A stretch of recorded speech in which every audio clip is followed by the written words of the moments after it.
مشکل تھے جو راستے آسان ہو گئے، دشمن یہ دیکھ کر حیران ہو گئے۔ رکھا جب میرے نبی نے دنیا میں قدم، پتھر بھی کلمہ پڑھ کر مسلمان ہو گئے۔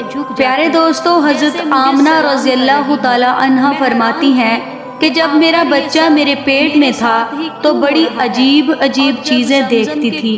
اگر میں گھر سے باہر نکلتی تو بادل کا ایک سایہ میرے اوپر آ جاتا اور مجھے دھوپ نہ لگتی۔ اگر میں پانی بھرنے کے لیے زمزم کے کنویں کی طرف جاتی تو راستے میں جتنے پیڑ ہوتے ان کی ٹہنیاں میرے سامنے جھک جاتی جیسے مجھے سلام کر رہی ہوں۔ میں حیران تھی کہ آخر یہ سب میرے ساتھ ہی کیوں ہو رہا ہے، اور جب زمزم کے کنویں کے پاس پہنچتی تو نیچے کا پانی اپنے آپ اوپر آنے لگتا اور بالکل اوپر منڈیر تک آ جاتا، اور میں اپنے ہاتھوں ہی سے بالٹی پکڑ کر پانی بھر لیتی تھی۔ مکہ کی عورتیں مجھے زمزم کے کنویں کے پاس کھڑی رکھتی تھی اور مجھے جانے نہیں دیتی تھی۔ وہ کہتی تھی کہ اے آمنہ، تم تھوڑی دیر اور کھڑی رہو، ورنہ تمہارے جانے سے یہ پانی ابھی نیچے چلا جائے گا اور پھر ہمیں پانی بھرنے میں بہت تکلیف ہوگی۔ اسی طرح حضرت آمنہ رضی اللہ تعالی عنہا فرماتی ہیں کہ میں عورتوں سے سنا کرتی تھی کہ جب پیٹ میں بچہ ہوتا ہے تو ماں کو بہت زیادہ تکلیفیں جھیلنی پڑتی ہیں، کبھی ہاتھ پاؤں میں درد، کبھی سر میں درد، کبھی الٹی ہونا، کبھی بخار ہونا اور کبھی چڑچڑاپن آ جانا۔ یہ ساری باتیں سن کر مجھے اپنے بارے میں بڑی حیرانی ہوتی تھی کہ مجھے تو ان 9 مہینوں میں کوئی ایسی تکلیف دیکھنے کو نہ ملی، یہاں تک کہ جب تک میرا بچہ میرے پیٹ میں رہا تو میرے سر میں درد تک نہ ہوا۔ اسی طرح حضرت آمنہ کو بڑے عجیب عجیب خواب بھی نظر آتے تھے۔ وہ فرماتی ہے کہ جب میں رات کو سوتی تو مجھے خواب نظر آتا کہ میرے جسم کے اندر سے ایک نور نکلا ہے اور اس نے ساری دنیا کو روشن کر دیا ہے۔ یہ سب دیکھ کر مجھے یقین ہو چکا تھا کہ میرے پیٹ میں جو بچہ ہے وہ واقعی عام انسان نہیں ہے۔ حضور صلی اللہ علیہ وآلہ وسلم کے دادا حضرت عبد المطلب دن رات کعبے کے پاس جا کر کعبے کا غلاف پکڑ کر اللہ سے رو رو کر دعائیں کرتے، یا اللہ، میرا بیٹا عبداللہ تو اس دنیا میں نہیں رہا لیکن اس کے گھر ایک بچے کی پیدائش ہونے والی ہے، یا اللہ اس بچے کی حفاظت فرمانا اور میرے عبداللہ کی نسل باقی رکھنا۔ حضور صلی اللہ علیہ وآلہ وسلم کے سارے چچا اسی انتظار میں رہتے تھے کہ میرے بھائی عبداللہ کے گھر بچہ کب پیدا ہوگا۔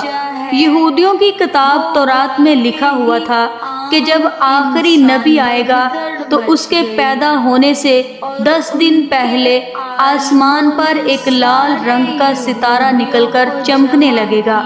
تو جب حضور صلی اللہ علیہ وآلہ وسلم کے پیدائش کے 10 دن بچے تو آسمان پر وہ ستارہ نکل آیا۔ اسے دیکھ کر یہودیوں میں بھگدڑ مچ گئی اور ان کے عالموں نے سارے یہودیوں کو جمع کیا اور کہا، دیکھو آسمان پر لال تارا چمکنے لگا ہے، اس کا مطلب ہے کہ وہ آخری نبی آنے والا ہے۔ جا کر معلوم کرو کہ اس وقت مدینہ میں کس کے ہاں لڑکے کی پیدائش میں 10 دن بچے ہیں۔ یہودیوں نے جا کر مدینہ میں معلوم کیا تو وہاں بہت سی عورتیں حمل سے تھیں، لیکن ابھی کسی کا وقت قریب نہیں آیا تھا۔ کسی کے 2 مہینے باقی تھے تو کسی کے 4 مہینے۔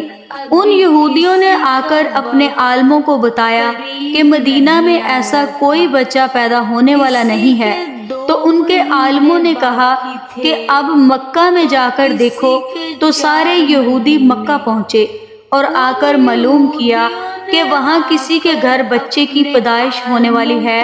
ان لوگوں نے بتایا کہ ہاں، یہاں مکہ میں 5 عورتیں ایسی ہیں جن کے گھر بچے کی پیدائش ہونے والی ہے۔ تو ان یہودیوں نے کہا کہ نہیں، ایسے بچے کی پیدائش کہ جس کا باپ وفات پا چکا ہو، یعنی جس کا باپ اب اس دنیا میں نہ رہا ہو۔ لوگوں نے بتایا کہ ہاں عبد المطلب کا پوتا پیدا ہونے والا ہے۔ اس بچے کے باپ عبداللہ کی ابھی کچھ مہینے پہلے وفات ہو گئی تھی۔ یہ سن کر یہودیوں کی ہائے نکل گئی اور وہ سب روتے چلاتے اپنے عالموں کے پاس پہنچے اور کہا، ہائے افسوس، آج نبوت یہودیوں سے نکل کر مکہ والوں میں پہنچ چکی ہے۔ وقت یوں ہی گزرتا گیا اور آخر وہ دن آیا جس کا سبھی کو بہت بے صبری سے انتظار تھا، جس کا انتظار آسمان و زمین، چرند پرند، ہر مخلوق کر رہی تھی۔ آج اس بچے کی پیدائش ہوئی جس کی وجہ سے اس دنیا کو بنایا گیا۔ اگر وہ نہ ہوتا تو شاید کچھ بھی نہ ہوتا۔ آج اس بچے کی پیدائش ہوئی جس کے لیے چاند کے 2 ٹکڑے کر دیے گئے۔ اس بچے کی پیدائش ہوئی جس کی خاطر سورج کو اپنی جگہ پر روک دیا گیا اور اللہ نے حکم دے دیا کہ اے سورج ابھی مت ڈوبنا، کیونکہ میرے حبیب محمد صلی اللہ علیہ وآلہ وسلم نے ابھی عصر کی نماز نہیں پڑھی ہے۔ آج اس بچے کی پیدائش ہوئی جس کے پاس ساری زندگی میں جبرائیل علیہ السلام 26,000 بار آئے۔ رات کا وقت ہو چکا تھا۔ حضرت آمنہ کے پیٹ میں ہلکا سا درد اٹھا اور ان کو محسوس ہوا کہ شاید آج میرے بچے کی پیدائش ہونے والی ہے، تو انہوں نے حضرت عبد المطلب کو اس بات کی خبر کر دی۔ حضرت عبد المطلب نے اپنے محلے کی ایک دائی حضرت شفا کو اپنے پاس بلایا اور کہا کہ آج رات تم آمنہ کے ساتھ ہی رہو، کیونکہ میرے بیٹے عبداللہ کے گھر آج بچہ پیدا ہونے والا ہے۔ رات گزرتی گئی، چاند بھی کہیں خاموش ہو کر بادلوں میں چھپ گیا۔ حضرت آمنہ رضی اللہ تعالی عنہا فرماتی ہیں کہ جس رات میرے گھر بچے کی پیدائش ہوئی تو اس دن میرے گھر میں غریبی کا یہ عالم تھا کہ ہمارے ہاں چراغ میں تیل جلانے کے بھی پیسے نہیں تھے۔ دوستو، اس غریبی میں ہمارے آقا صلی اللہ علیہ وآلہ وسلم اس دنیا میں تشریف لائے۔ اس رات حضرت عبد المطلب اور ان کے سارے لڑکے گھر کے باہر بیٹھے رہے کہ اگر میرے بھائی عبداللہ کی بیوی کے ساتھ کوئی بھی حادثہ ہو تو ہم فوراً اس کے لیے علاج کا انتظام کریں گے۔ پوری رات کوئی بھی نہیں سویا۔ رات ڈلتی جا رہی تھی، چاند بھی خاموش ہو کر ڈوب چکا تھا، ہر طرف اندھیرا ہی اندھیرا تھا، گھر کے اندر بھی اندھیرا، گھر کے باہر بھی اندھیرا۔ سحری کا وقت ہو چکا تھا کہ اچانک حضرت آمنہ کے پیٹ میں ہلکا سا درد اٹھا اور وہ سمجھ گئیں کہ اب بچے کی پیدائش ہونے والی ہے۔ انہوں نے دائی شفا کو آواز دے کر کہا کہ مجھے درد ہو رہا ہے۔ 1 گھنٹہ پیدائش کو گزرا اور پھر صبح ہونے سے کچھ پہلے ہمارے آقا صلی اللہ علیہ وآلہ وسلم اس دنیا میں تشریف لائے۔ حضور صلی اللہ علیہ وآلہ وسلم کی پیدائش پر 3 باتیں بڑی عجیب ہوئیں جنہیں دیکھ کر دائی شفا بھی حیران رہ گئی۔ پہلی چیز کہ جب بچہ پیدا ہوتا ہے تو اس کی ناف ماں کی آنت سے جڑی ہوئی ہوتی ہے، لیکن ہمارے حضور صلی اللہ علیہ وآلہ وسلم کی ناف ماں کی آنت سے بالکل الگ تھی۔